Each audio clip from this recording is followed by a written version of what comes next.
नमस्कार। बसव कार्य में सहायक चन्नबसवा। चन्नबसवा के इन्हीं गुणों के कारण महामना बसवेश्वर जी राज दरबार के काम निश्चिंत मन से करते थे। जब वे दरबार जाते थे तो पीछे दासोह का सारा काम अक्का नागम्मा, गंगांबिका और चन्नबसवा ही संभालते थे।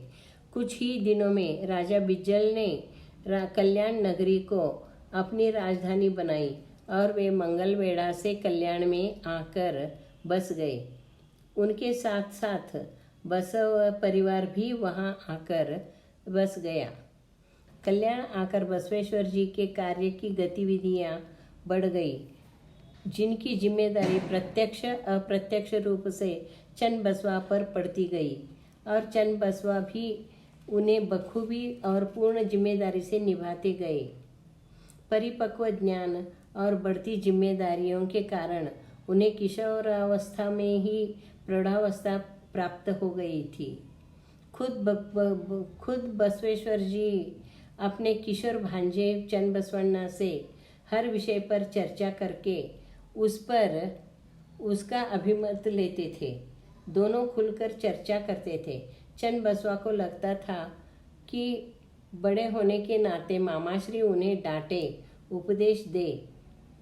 इसीलिए कभी कभी वे मामाश्री को कहते थे कि बड़ों को छोटों को सब बातें समझाना चाहिए, उन्हें स्पष्ट कहना चाहिए, वरना बड़ों का बड़प्पन कैसा और छोटे भी सर्वांगीण उन्नति कैसे कर पाएंगे, उनकी निर्णय लेने की क्षमता कैसे बढ़ेगी। लेकिन यहाँ बसवेश्वर जी का मुग्ध, नम्र, कोमल, नरम स्वभाव आड़े आता था। वे हर एक को अवसर देने में विश्वास रखते थे। उनके मत से समाज में उपदेश देने वाले बहुत सारे लोग होते हैं और किसी को भी उपदेश अच्छे नहीं लगते। बसवेश्वर जी चन्नबसवण्णा के विचारों से प्रसन्न तो होते थे, लेकिन वे खुद उन पर अमल नहीं कर पाते थे। लेकिन उनकी तीक्ष्ण अर्थात सजग दृष्टि सब ओर रहती थी। अगर कहीं गलत दिखे तो वे बेझिझक स्पष्ट शब्दों में टोकने से चूकते नहीं थे। अतिथियों का स्वागत, उनकी व्यवस्था, भक्तों की समस्याएं आदि चन्नबसवेश्वर मामाश्री के पीछे उनके सभी कार्य बखूबी निभाते थे। उन पर अक्का नागम्मा और मामाश्री की सजग दृष्टि रहती थी।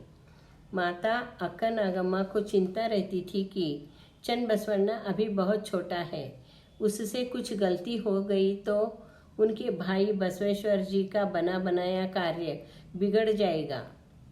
लेकिन बसवेश्वर जी चन्नबसवण्णा की ओर से पूर्ण निश्चिंत थे। उन्हें चन्नबसवण्णा पर पूर्ण विश्वास था और चन्नबसवा भी मामाश्री का प्रतिरूप था। उस पर मामाश्री का पूर्ण प्रभाव था।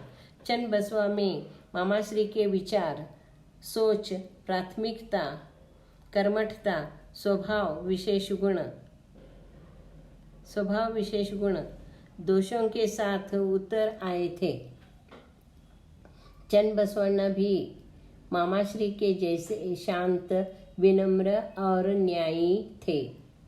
किशोरावस्था में से ही जिम्मेदारियों को संभालने के कारण वे बिगड़ी या बिगड़ती बातों को सहजता से संभाल लेने में माहिर हो गए थे। जहाँ आवश्यक हो वहाँ वे वेद वेदांत के उदाहरण प्रस्तुत करके सामने वाले को निरुत्तर कर देते थे। अतः जब बसवा सुयोग्य निर्णय नहीं ले पाते थे तब चन्नबसवा को आगे बढ़ाते थे। चन्नबसवा जानते थे कि बसवा अन्याय और भेदभाव के विरोधी है। वे बसवा के स्वभाव और विचारों को भली भांति समझते थे, अतः वे न्यायपूर्ण निर्णय लेते थे। उनके विचार बसवेश्वर जी जैसे ही स्पष्ट थे, जो लोगों को भाते थे।